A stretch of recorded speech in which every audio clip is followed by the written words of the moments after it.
A very warm welcome to you all. Thank you for joining the Howzit Expats community webinar for the Howzit United Kingdom community. Great to have you here. It's the 15th of October 2025, and if you haven't attended one of our webinars, we hope you do find great value in it. We have lots to share for those of you that haven't met me yet. My name's Lamont Kritzinger. I'm the founder of Howzit Expats, and I'm a global financial coach. Also, just to mention, these sessions are pre-recorded. In fact, as from this month, we've pre-recorded the entire webinar. And also we offer financial information, factual information, and not advice as such. So I hope you enjoy it. We've got lots to share. Just as a reminder, what we're all about, why we are here. We would like South African expats to thrive in their communities, not only survive. That's what we are all about and trying to enable. So just to start very quickly, just to also say, we've tweaked our Shoshalorza wheel 3 spins wins competition, given that we are now pre-recorded. So for the UK community, which this is, I'd like to let you know that you have a fantastic opportunity for the rest of the following month, right up until the 17th of November, in fact. So from the 15th of October to the 17th of November, you can spin to your heart's content. And if you get 3 8s, 888 is the number, the magic number for the UK for this month, you will win the grand prize, which is a selection of any one of our mystery prizes, which I'll show you in a second, plus a 12-month free Howzit Expat membership. You can spin as often as you like. And this is open to all South African expats living in the UK currently and who are members of our Facebook Howzit Expats page. So there are the mystery prizes. I'd like to just say thank you and mention them one by one. CQ and Associates, Colleen Quist is our life coach, who is one of our anchor tenants on this webinar. There's a 1-hour online session with Colleen up for grabs. There's a complimentary SARS tax immigration from SA UK Tax. There's a Ebden Eats voucher of £50. There's a heritage beanie from UKD. And there's a social media plan package from a company that you're going to meet a little bit later on. So thank you to all our partners and sponsors. Great to have them on board. So this is actually how it works. You'll see it on the Facebook group, but very simply, shoshalorza.wheel.online is where you spin and get the link. You just fill in your details and you register and you spin away. And each spin gives you a number, 1 to 8, and you're trying to get 3 8s. So there's a main prize and then there's a runner-up prize. The first person who gets 888 will win the main prize, and the second person in this month to get 888 will win the runner-up prize. The runner-up prize is a 12-month Howzit Expats community membership. All right, so I hope you enjoy that. Have fun with that.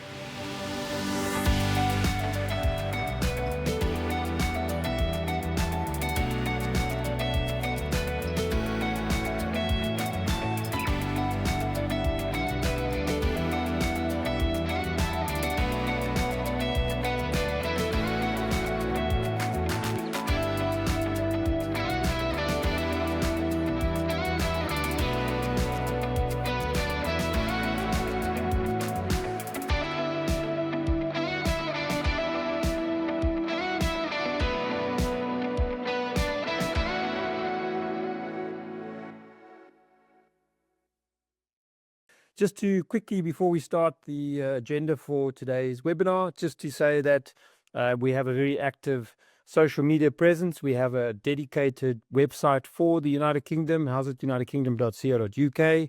Our objective and our whole strategy really is to have one place where the community in the UK can go and feel at home and thrive, and very much a focus on well-being as the primary objective. That's our homepage, our landing page. These webinars are front and center in terms of our focus. We'll always have the next date on there. In fact, the next date for the UK is the 19th of November. We focus on businesses, South African businesses, other businesses, events and webinars, community. So you have an opportunity actually to scroll through that. If you have a business, you can get some free advertising on our website. You can have some paid advertising, if you like, all the way up to homepage packages. We use a geo directory element in our website, so you can actually physically see a map of where everybody is and the communities. That's what the events and webinar page looks like. We want to keep that up to date. So just an invitation to you all, please share your events with us. We'd like to put them on our website. You're welcome to log all your events all around the country so that South African folk know what is happening everywhere. On our webinars, you have an opportunity to ask the expert on our topics. Okay, it's part of your membership. So don't have to go and speak to somebody else. You can actually come into this portal and get information on the topics that we are presenting. We also have thought leadership packages. So if you'd like to be a thought leader and actually present at our webinars or write articles or podcasts or be in our newsletter, you're most welcome. In fact, one of our speakers today is one of our thought leaders, and we're very grateful for them to be part of the community. Lots of membership benefits. Not only these webinars, you've got access to your financial coach. You can vote for your favorite webinar topic, and a whole lot more. So have a look at that, and you're most welcome to join the Howzit Expats community. So on to the agenda for today's webinar. We have a standard agenda. We always have 2 financial wellbeing topics, and we have partner news, and we've got some anchor topics. So lots to look forward to. So the 2 financial wellbeing topics today for the UK community. The first one is all around tax residency. All you need to know about tax residency and its implications for you, whether you're moving from or back to South Africa.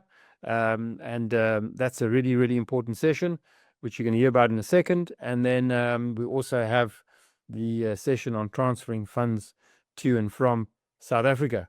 So on to our anchor topics. We have Triple T, Top Tax Tips, brought to you by tax experts in the UK. We have our session called Rerooting, which is all around wellness and well-being. And we have an Ubuntu session, which is around integration and cultural awareness and sensitivity for South Africans living in the UK. As I mentioned earlier, you can vote for your favorite topic. The next webinar in the UK is the 19th of November. They're optional topics, or possible topics rather. You can just go online and well before, just vote for your favorite topic. The one with the most votes is what we will present, and we'll find presenters who specialize in those areas. All right, so on to today's agenda, and you can have a look there. First up is a financial wellbeing topic, tax residency. And then we're going to go to top tax tips. We'll have a 60-second slot, which you'll hear about in a second, and then another financial well-being topic, and then ending off with rerouting and Ubuntu. Okay, so lots to look forward to. So without further ado, we'll dive right in, and I'd like to special welcome to Jan Hendrik Opperman from SL Law, Leroux and Sampson in South Africa. They are specialists in the area of tax residency and all the services around that. And they've given a comprehensive session for us. They've put together a comprehensive session for us today, which is really, really interesting. So without further ado, I'd like to hand over to Jan Hendrik Opperman in SL Law. Hi, everyone. I am Jan Hendrik Opperman at SL Law here in Cape Town. Warm welcome out of a wonderful day here in Cape Town. I actually had a bit too much sun over the weekend, so hope everyone is doing well. Thank you for the opportunity. We are looking forward to joining the platform with Howzit Expats Global, Howzit Expats Ireland, the UK, Australia as well, and yeah, to be a part of this journey.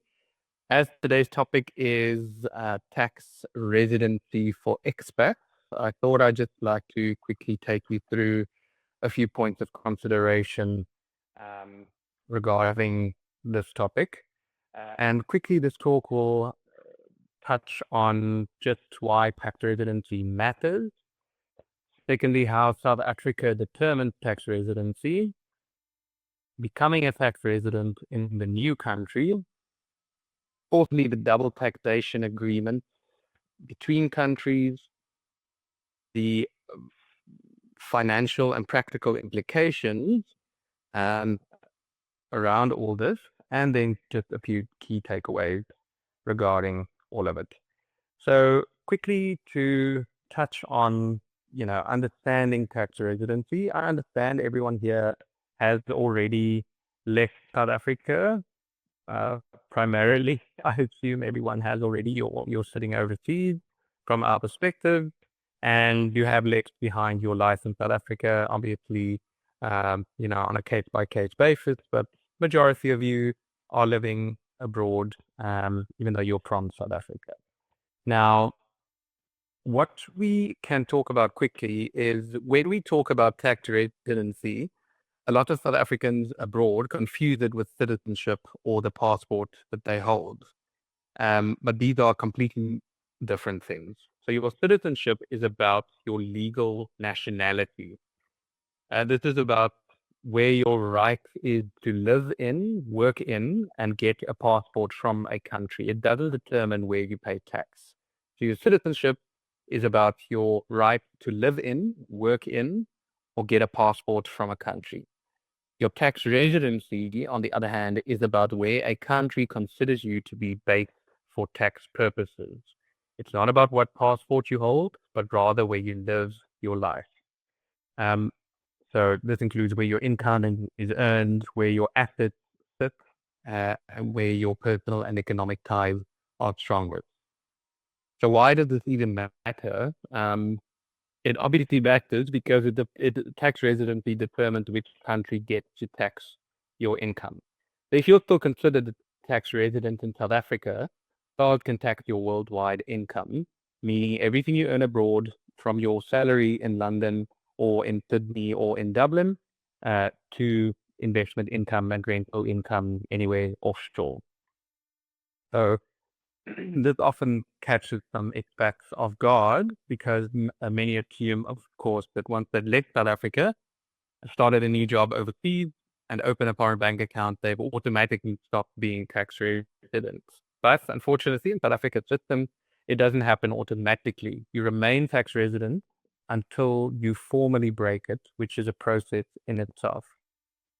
So understanding where you're tax resident isn't just a compliance matter. It affects double taxation risks, your financial planning, and peace of mind, of course. So, quickly, the first topic or the first point that I'd like to go into deeper is how South Africa or SARS determine tax residency. So, South Africa doesn't use a single clear-cut rule to decide whether you're tax resident or not. Just to add to that, initially and always, firstly, we look at your passport.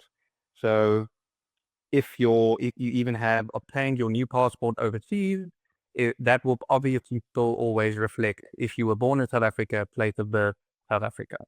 So in terms of the exchange control regulations of the Reserve Bank of South Africa, you are automatically resident there, except if you formally cease your tax residency, and I'll get to that later. And yeah, follow that process. So we can obviously look at this on a case by case basis, but those are the outlines. So again, SARS doesn't have a clear rule. That wasn't a rule that I described. It's just how we start when we look at things. So SARS applies two tests from their perspective on a rolling basis. It's the ordinary residence test and the physical presence test. So if you meet either of them, you're considered a tax resident. So for the ordinary residence test, this is the main one. It's not based on how many days you've spent in South Africa, but rather where your home truly is, not just physically, but emotionally and practically. So SARS looks at things like where are your family and dependents? Where do they live? Where do you keep your main home or property? Where your personal belongings are? Where your business or employment interests lie? And most importantly, where do you intend to return after being away? Now, that's an important one. Because, for example, if you move to Dublin for work, but you still own your Johannesburg home, you keep a local bank account here in South Africa, and you visit every December, and you plan to come back one day, maybe in future, in a few years or so, SARS might still see South Africa as your ordinary residence. So it's a case by case basis again. We can, chat with you. We can have an online meeting and determine and apply these steps if you're worried about this or if you have any questions about it. But yeah, you might still be considered ordinary resident in South Africa if you still have assets here, if you intend to return, and if you still do return regularly and keep your assets here. Then there's also the physical presence test. So this one is purely mathematical. If you've been physically present in South Africa for more than 91 days in the current tax year, more than 91 days in each of the previous 5 tax years. So this current tax year, more than 91 days, more than 91 days in each of the previous 5 tax years, and more than 915 days in total over those 5 years, you'll automatically become tax resident, even if you no longer consider South Africa your home. So just to keep in mind, if you're living in Ireland or the UK or in Australia, and you do spend a lot of time in South Africa, it is important to keep this rule in mind. If you have already ceased tax residency formally with SARS, please do keep in mind that the physical presence test might bite you if you're not considering that. So also, the moment you spend 330 full days outside of South Africa continuously, the physical presence test falls away and you're no longer considered resident under that test. So on that test, the physical presence test, but of course the ordinary resident test, a lot of tongue twisters today, will still be used to determine your tax residency. So in breaking tax residency, though, it isn't just about meeting these steps. When you do decide to cease your tax residency, you have to formally record it in SARS. It's a formal process. And it typically, you do that by indicating in your return and during an audit of your departure year that you are no longer tax resident. And there are extra taxes and all sorts of things involved. It's a formal process. And we obviously do assist with that as well. I'll get to that a little bit later on. The key takeaway here is that residency isn't about your location on a map. It's about where your life is anchored. If your life is still anchored in South Africa, SARS may still claim taxing rights over you, even if you're sitting in a London office or in an Australian cafe. The second quick point I want to touch on is becoming a tax resident in your new country. So we've touched on how South Africa determines tax residency, and we can quickly just chat about becoming a tax resident in your new country, and I'll obviously touch on Ireland, the UK, and Australia. So once you leave South Africa, your new country of residence will start looking at you as a potential tax resident. Every country has its own rules, of course, and they often differ quite a bit, so it's important to know what counts where you move. So let's break it down by popular destination, the United Kingdom. The UK uses the statutory residence test. It's based on a combination of days spent in the UK and your connections there, such as having a home, family, or work time. And for instance, you can spend up to 183 days in the UK before automatically becoming tax resident. But even after quite fewer days, it could trigger residency if you have significant ties. Now, again, we can look at that on a case-by-case basis, so get in touch if you have any questions. Secondly, Ireland. In Ireland, you become a tax resident if you spend 183 days in a year or 280 days over 2 consecutive years. So that's an automatic trigger, 183 days in 1 year or 280 days over 2 consecutive years next to each other or following each other, then you are automatically tax resident in Ireland. Ireland also looks at where your center of vital interest is. So if your main home or family is there, you could be considered resident sooner. For Australia takes a slightly broader approach. They consider you a tax resident if you dwell there permanently, if your domicile is there, or if you spend 183 days or more in a year in Australia. Even temporary residents can be considered a tax resident for certain tax purposes. So the important part, of course, is that you can be a dual tax resident for a while. That means that South Africa and your new country could both see you as a resident at the same time. And this is where the double taxation agreements, or the DTAs, come in to help determine which country has the primary right to tax your income. We'll talk more about that shortly. So, the practical takeaway is that you should not assume that moving overseas automatically makes you a tax resident there or stops you specifically being a tax resident in South Africa. Each country has its own rules, and you need to track both your physical presence and your personal ties carefully. So quickly, I touched on it now, the double taxation agreement. Obviously, you all as expats, you have your concerns. Am I going to pay tax twice, once in South Africa and once in my new country? And this is where the double taxation agreements step in. So South Africa has DTA with Ireland, with the UK, and with Australia, among many other countries. It's not just those three. Their main purpose is to, of course, allocate taxing rights and prevent the same income from being taxed twice. So it's quite important and quite it's a nice thing that's in place. So here's how it works in practice. Suppose you've moved to London and you are earning a salary there.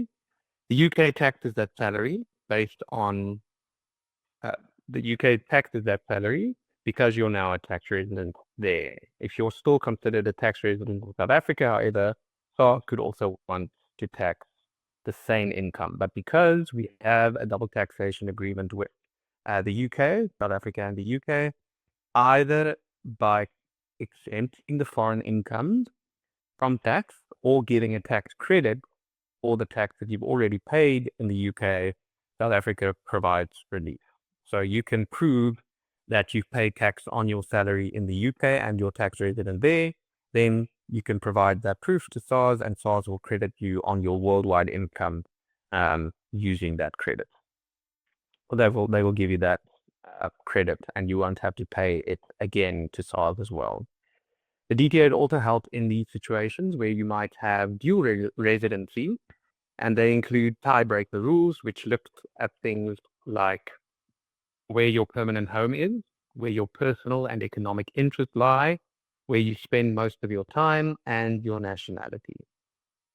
So this means that even if you meet the tax residency rules in two countries, the DTA can determine which country has the primary right to tax your income, reducing the risk of paying the double tax.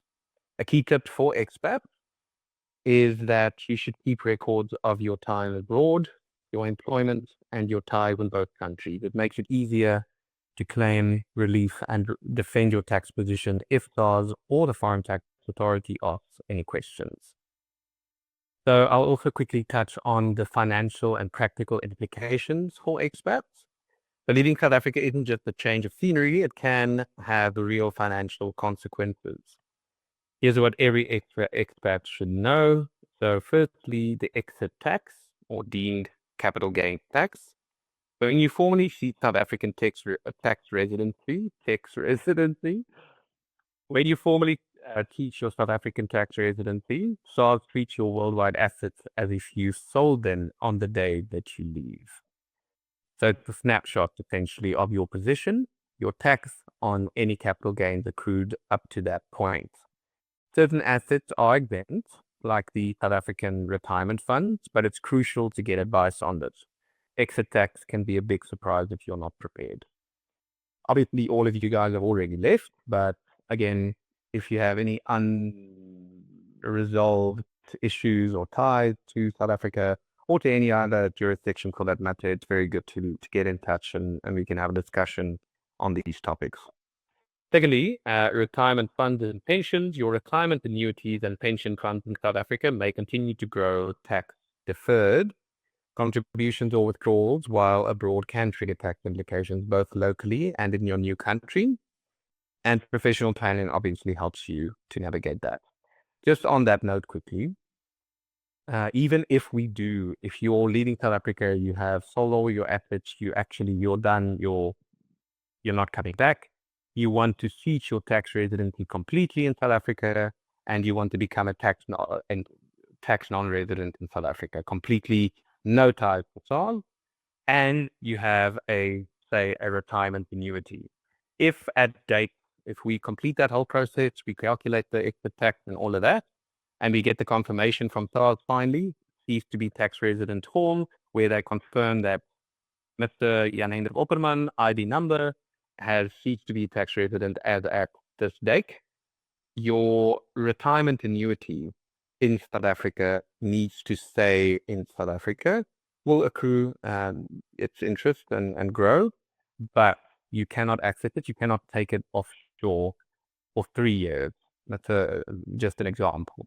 So if you cease your tax residency today, you have to wait for 3 years before you can take those funds out of South Africa. Then also the property and investments. Owning property in South Africa while living abroad can complicate your tax situation, as many of you might already know, as rental income may be taxable in both countries and capital gains on future sales need careful timing. Offshore investment might also trigger reporting obligations in both South Africa and your new country. So again, it's good to get in touch and speak about that on a case-by-case basis for your personal matters. Banking and exchange control. South Africa still monitors foreign transfers and investments for residents. So updating your tax residency status with SARS and the South African Reserve Bank is important to avoid compliance issues. Also, I want to add bank accounts. So if you have formally tax migrated or then ceased tax residency in South Africa, you still had your resident account, which is a normal banking transactional account, a current account. That account, you need to notify your bank, and you have to, with the formal notice from SARS, and that bank had to either close the account or change it to a non-resident account. And transacting with a non-resident account in South Africa has its own headaches, and we can get into that another time, but just keep that in mind as well. It's important. You're not allowed, if you have ceased your tax residency in South Africa, to retain your resident account. It must be changed or closed. Must be changed to a non-resident account or closed completely. Common mistakes that expats make include that a lot of you guys assume that leaving South Africa automatically makes you a non-resident for tax purposes. You forget to declare your income or assets abroad. You don't consider the timing of leaving for financial year purposes. For example, leaving halfway or partway through a tax year can trigger unexpected obligations, and ignoring the double taxation agreements and not claiming foreign tax credits. So your key takeaway for this is planning your exit carefully and keeping proper records, if not optional. It's the difference between smooth financial transition and years of headaches with SARS or foreign tax authorities. Lastly, this brings me to a close for today's session from my side. The main point to remember is that leaving South Africa is not just a physical move, it's a tax event. So key points for you guys as expats: tax residency is different from citizenship or your passport. So where you live your life determines where you are taxed. South Africa takes worldwide income South Africa taxes worldwide income if you're still a tax resident in South Africa. So it's crucial to know when and how you formally break tax residency, and we can get in touch and speak about that. Essentially, it's the tax migration and the whole formal cease to be tax resident procedure and forms. Every country has its own rules for becoming tax resident, and if you can be a dual resident until your taxation, or your residency situation is clarified. So that's also a big thing to remember. The double taxation agreements exist to prevent paying tax twice, but you need to claim the relief correctly and keep your proper records. And lastly, financial planning matters. There's an exit tax, retirement funds, annuities, property, and banking all require careful management to avoid surprises and pitfalls. So don't leave these matters to chance. We are part of this platform with you. We are very excited to join in it. Thank you for the opportunity, and yeah, get in touch if you have any questions. Yeah, the whole team here at It's a Law in Cape Town. It's Samson LaRue Incorporated. It's our law. We also have an advisory firm, Citus, that can cater to all different needs and inquiries. So happy to get in touch with anyone who has any questions regarding the topics we've discussed and any other uh, legal or tax residency issues. Thanks so much, and back over to the rest. Thank you very much, Jan Hendrik. Really insightful and really comprehensive. As you would have heard Jan Hendrik say, that this topic is applicable to all South African expats, those leaving, those coming back home, whether you are in Ireland, the UK, Australia, or anywhere else, as a matter of fact. So thank you very much to SR Law and to Jan Hendrik Opperman. So we'll move along then with our agenda. I'd like to introduce you to Andy Fraser. In fact, Andy has a little clip that they've generated for today's session, top tax tips, and the focus is on submitting your tax returns and penalties and just the things you need to remember when you arrive in the UK. And those of you that have been there for a while as well, maybe just a refresher and a reminder in terms of what you must do. Just a short session here, 4-minute slot. So thank you to Andy and his team for producing this for us. Over to Andy.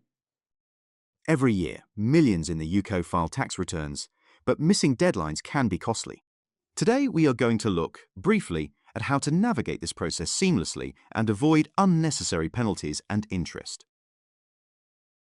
Not everyone in the UK needs to file a tax return. For those who have no income other than a salary from a UK employer, there is no need to register for tax or submit a return. Tax collection is all handled by HMRC through a code they supply to the employer. However, if you're self-employed, a company director, or have overseas income, it's your responsibility to register and file. Remember, HMRC don't know much about you or your income. The responsibility is on you to understand your tax registration and filing obligations to avoid penalties and ensure compliance. The UK tax year runs from the 6th of April to the 5th of April. This seems really weird, so here's some history for you. That date arises from some historical quirks dating back to the switch from the Julian to the Gregorian calendar in 1752. Originally, the tax year began on the 25th of March, known back then as Lady Day, which was also the start of the legal year. When 11 days were lost during the 1752 calendar reform, the Treasury extended the tax year by 11 days to avoid losing revenue, moving the year end to the 5th of April. A later correction in 1800, due to differing leap year rules, cemented the 5th of April date, which has remained ever since as a relic of 18th century calendar adjustments. These days, paper returns are due by the 31st of October and online returns by the 31st of January. Filing early helps avoid stress and allows time for corrections. As an individual, you can file online through HMRC's website or approved software. Unfortunately, the HMRC's online filing system is not great, so if you have any complex issues, like split year treatment, you need to use third-party software, which can be costly. Obviously, you can also employ a professional firm, like ourselves, to do it for you. If you need to register for self-assessment, you will use HMRC's SAR1 form. If you are a British citizen, you can do that online, but if not, you have to use their paper form. Once submitted, it takes 3 to 4 weeks to get your unique taxpayer reference. Everyone refers to this as a UTR. When filing your return, you must ensure that all calculations are accurate. Any errors will probably be identified by HMRC and they will come back to you requesting corrections. Most immigrants are under the mistaken belief that if their foreign income is taxed in that country, they don't have to declare it to HMRC. The reality is that HMRC taxes their clients on worldwide income, so don't forget to declare all overseas income and local rental profits, dividends, and interest. In common with all taxing jurisdictions, you are not allowed to claim any non-business related personal expenses. This is true for both employed and self-employed individuals. You can only claim expenses that are directly related to the income you are declaring. And of course, you must keep records. It is best to keep them for at least 5 years after the submission of your tax return. Penalty charges by HMRC are quite severe. Missing the deadline incurs an immediate £100 penalty, even if no tax is owed. Continued delays lead to daily penalties of £10 up to 90 days, and thereafter late filing penalties are calculated as a percentage of your income. Late payments also attract penalties, and HMRC charges interest on any overdue tax amounts. Being late on anything is expensive, so it's best avoided. At SA UK Tax, we are specialised in dealing with personal taxes at both SARS and HMRC. Each system is complex, and that complexity increases exponentially when you go cross-border. We are here to guide our clients through tax compliance in both jurisdictions. We ensure accuracy, meet deadlines, and manage obligations with integrity, providing peace of mind. Filing a tax return can be stress-free with the right support. For tailored guidance or a professional review, contact the SA UK Tax team. Integrity, service, and stewardship are at the heart of what we do. Thank you very much to the SA UK Tax team. So that wasn't Andy in person, as you would have seen. Here's Andy in person on the screen. Thank you, Andy, for your support, and to your team, and really informative information for from a tax perspective for our UK community. Thank you very much. Okay, folks, so we have our first 60-second slot up for today. I'd like to introduce you all the way from the UK to Pixel Pages. And we have Constable with us, been in the UK for a couple of years, brand new business, South African owned. And so I'll do the countdown, and I'll hand over to Kay to tell us all about what she'd like everybody to hear. Over to you, Kay. Welcome. Hi, my name is Kay. I own a small company called Pixel Pages. We're based in the Midlands, but obviously UK-wide. We can do anything from websites to social media, logos in any format. We can redraw logos. We can create them from scratch. Same with websites. We can do basically any branding you need. Quite versed in all the social media platforms and all the rest of that. And yeah, that's about where we end. If you want to get hold of us, you can get hold of us on email, or you can give us a phone call on 07984 264816 or info@pixelpages.co.uk. Excellent. Yeah, that's What part of the business do you enjoy the most? that has to be the websites and social media, I think. Okay, website, social media. There you go, all the way from the UK. Thanks to Kay, and all the best with your business. You know where to get hold of Kay. Good luck, Kay. We'll chat to you soon. All the best. Thank you. So on to our second financial well-being topic for today, which is I'll be presenting this just at a high level, transferring funds to and from South Africa. So this is about moving money around. I'm going to share some important facts with you. I'm going to share a little bit about money out, moving money out of South Africa and moving money in. But I thought I'll start with a quick story. So I remember going overseas for the first time, very lucky to go overseas when I was young with my parents. And I remember my dad taking along what looked like a checkbook and traveler's checks. And I tried to figure out how this works. Quite a complicated process, really. But we've come a long way since traveler's checks and having to get cash before you go to a country to have their currency, before credit cards and debit cards and those things were quite prevalent, to many different ways of actually moving money around. So the world's changed a lot, and all governments around the world are generally quite interested in what happens with funds in and out of their countries. Some are more relaxed than others. South Africa, in fact, is a country that's probably a little bit more controlled than others in terms of exchange controls. All right, so just a high level, quick overview on money in and out of South Africa. So in terms of important facts, just a couple of points. So that is important, point number one there. It is important to do this all correctly, to follow the procedures. Compliance is really important in terms of transfer of money in and out of South Africa, doing it the right way, using the right paperwork, and getting your house in order. There is scrutiny from the South African Revenue Services, SARS, and in fact the Reserve Bank specifically as well. All right, so just the first point to make is just ensure that you follow the correct process in terms of getting money in and out of South Africa as a general statement. Point number two, exchange control. In fact, South Africa is one of the few countries that has quite strict exchange control in terms of money leaving South Africa. and that falls under the South African Reserve Bank. They're already interested in what happens to the flows of funds. It has been relaxed the last couple of years. It used to be a lot stricter, actually, many years ago. So there has been more relaxation around this, but there are still controls in place, as you'll see in a second. And then there's this concept of authorized dealers. So authorized dealers are licensed banks, intermediaries that can process foreign exchange, forex transactions.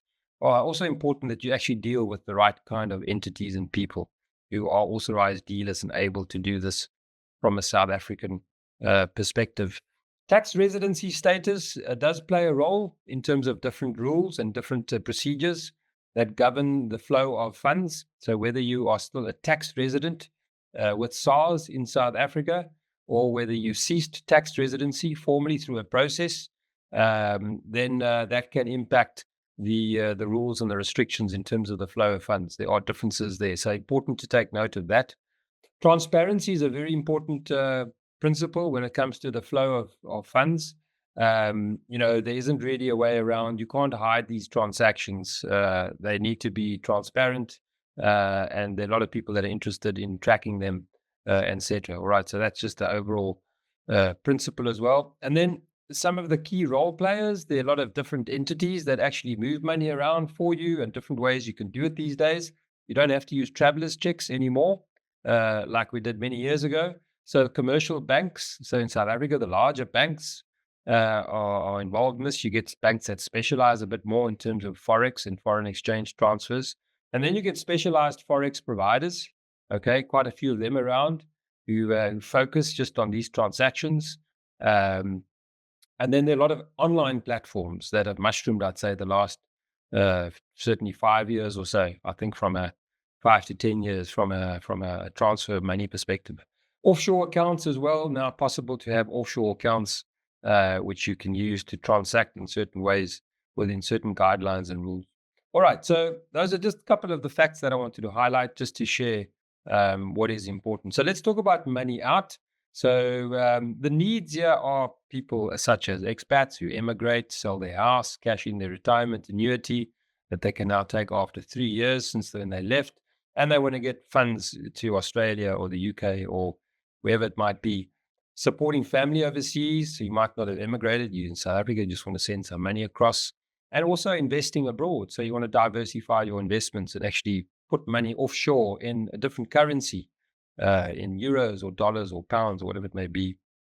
How much can you send out of South Africa? So there's this concept called a single discretionary allowance, SDA.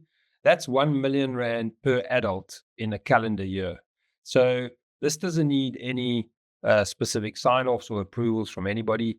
And you can use this, for example, when you're on holidays and when you're traveling, and that comes out of the 1 million rand per adult. All right. So for most people, that's plenty of scope to actually be able to move money overseas and actually satisfy some of those needs we mentioned in point number 1 there.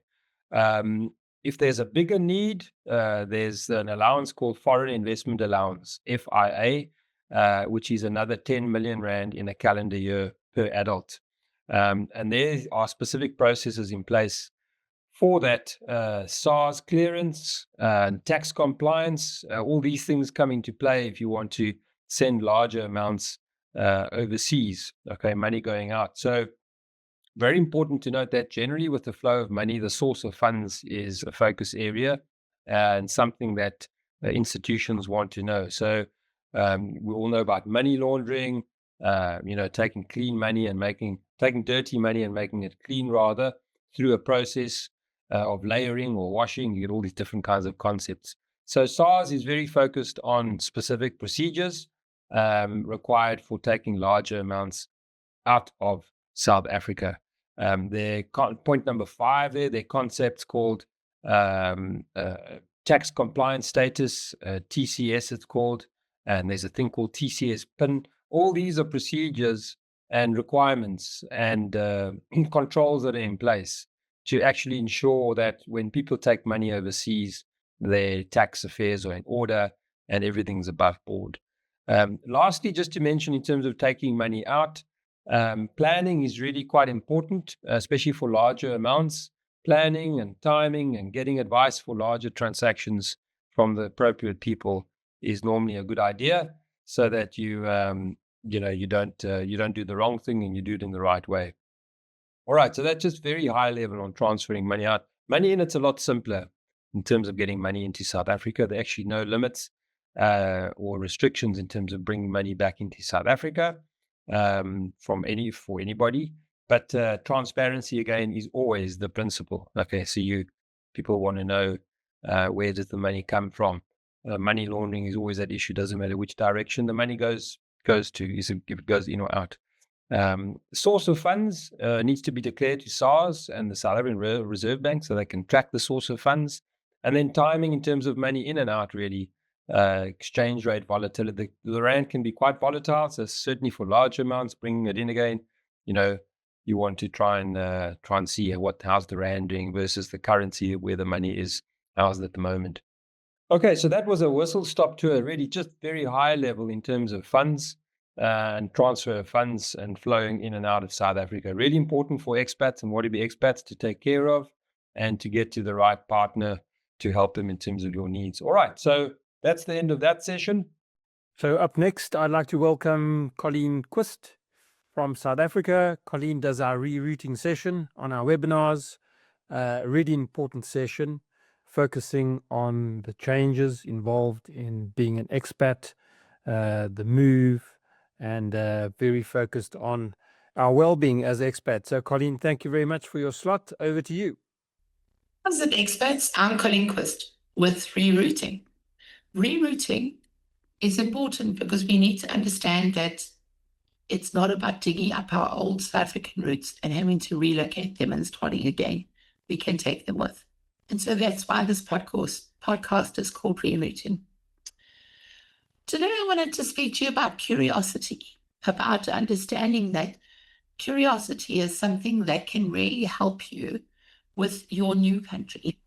So that whole idea of where you're just starting off in the country, or maybe you've been there a while, it's to arrive with openness, or it's to say, right, today we're going to be open about our new country, and to be like a traveler rather than a critic.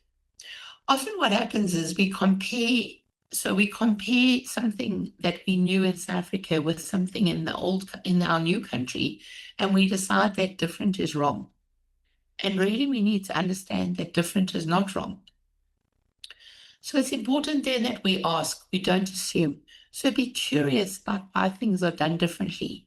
There's often history or culture or practicality behind it. And as I said, remember, different is not wrong. Set yourself like little micro adventures where like each week or each month you go and explore like local food or customs or hidden gems in your neighborhood.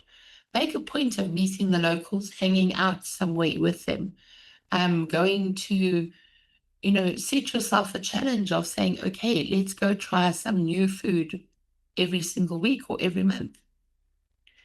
It's also, as I said, those locals hold so much information for you. Go and ask questions, because questions build bridges and relationships. But it's also understanding as well that, it's not about judging.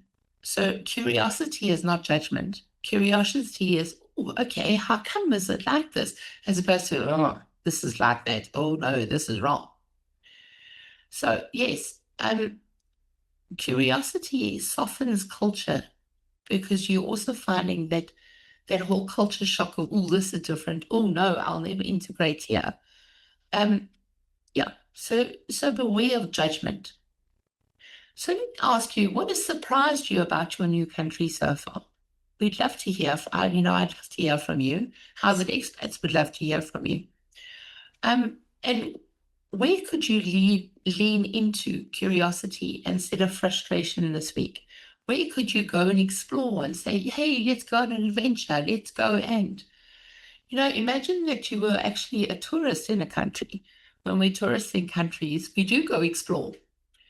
And so I encourage you this week, this month, to lean in, go explore, have curiosity about where you live, whether it's you just moved in or you've been there a while. Please remember that you're loved, you matter, and you're not alone. And I'll see you all next month. Colleen, thank you once again. That was really informative. Thank you for that.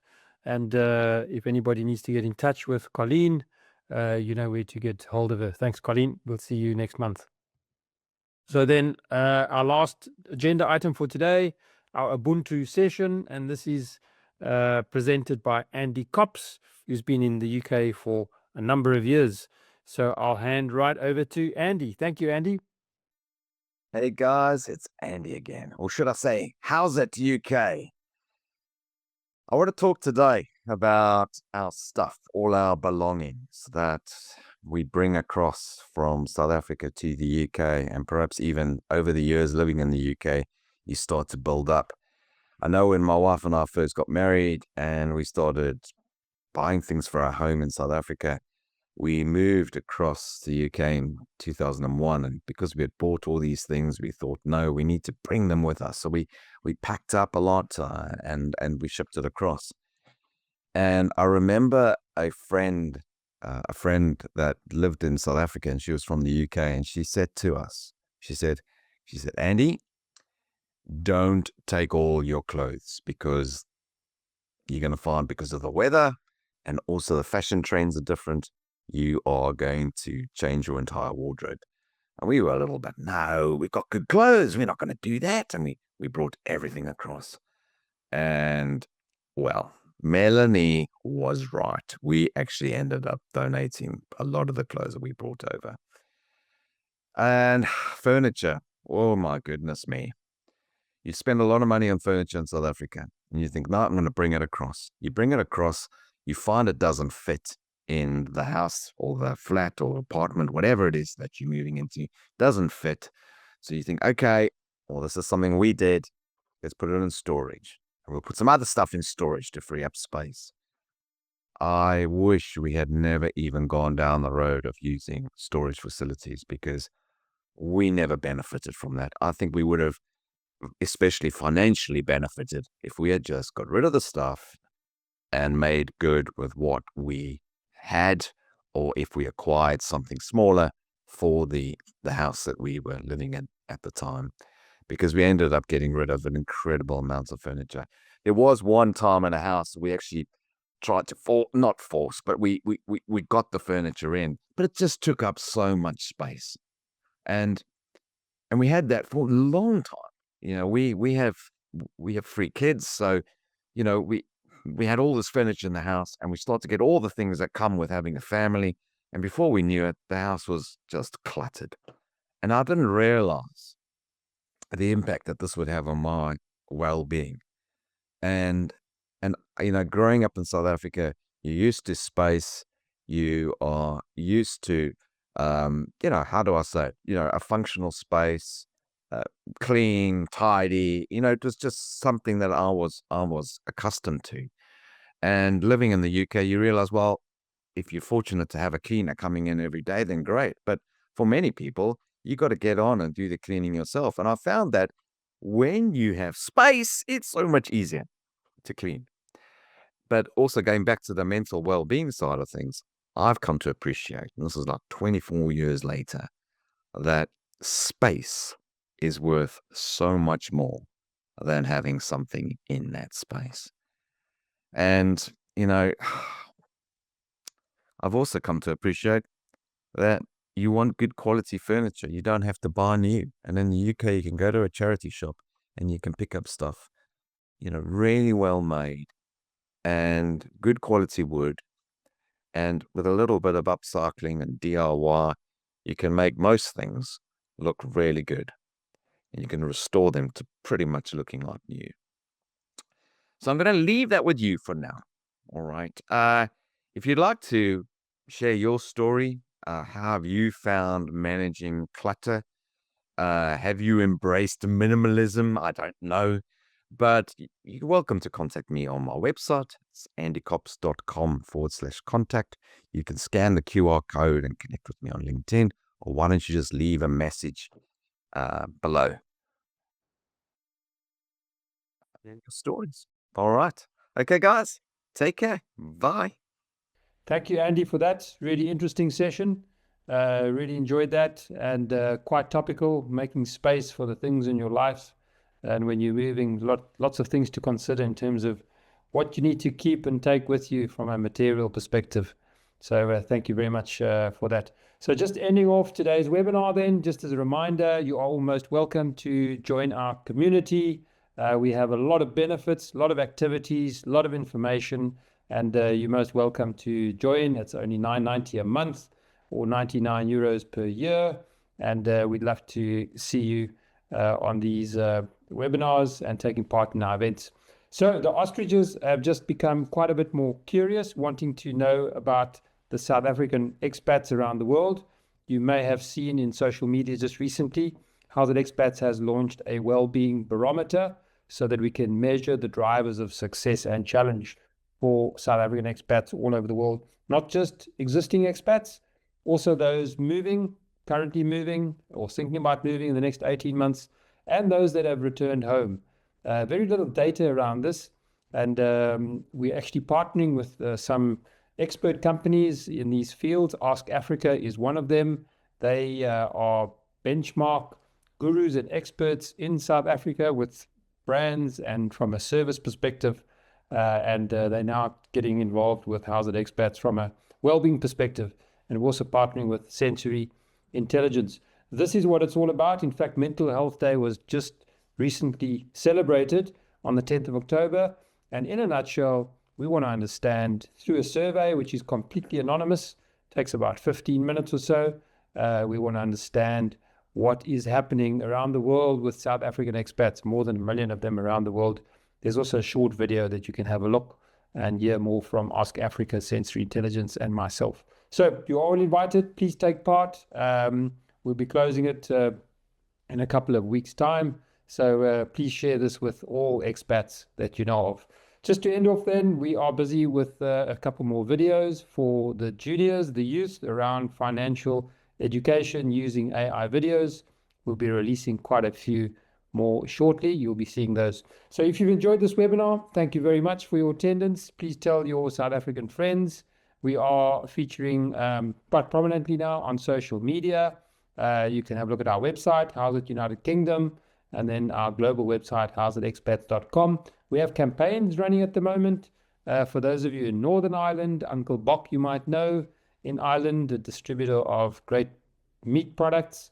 And we actually have a competition running there. You can win a fantastic timeless South African cookbook by Ilse van der Merwe. So order some stuff from Uncle Bok and you'll get a little voucher from Howzit Expats. We are doing the same with Cake Sisters. Also here on the island of Ireland, they're in Northern Ireland, but distributing the whole of Ireland. And also if you order some malva pudding or Cook Sisters or rusks, whatever it might be, you actually are entitled to a voucher to order some more goodies for yourself and your friends. And in the UK, we have Ebden Eats. We have a campaign with Michelle over there. And if you order from her, you'll also be getting some vouchers from us. So that's all for today, folks. Thank you very much to the Howzit United Kingdom community. Look forward to seeing you at some of our events and online. And our next webinar will be on the 19th of November. So until then, see you again. Cheerio. Bye-bye.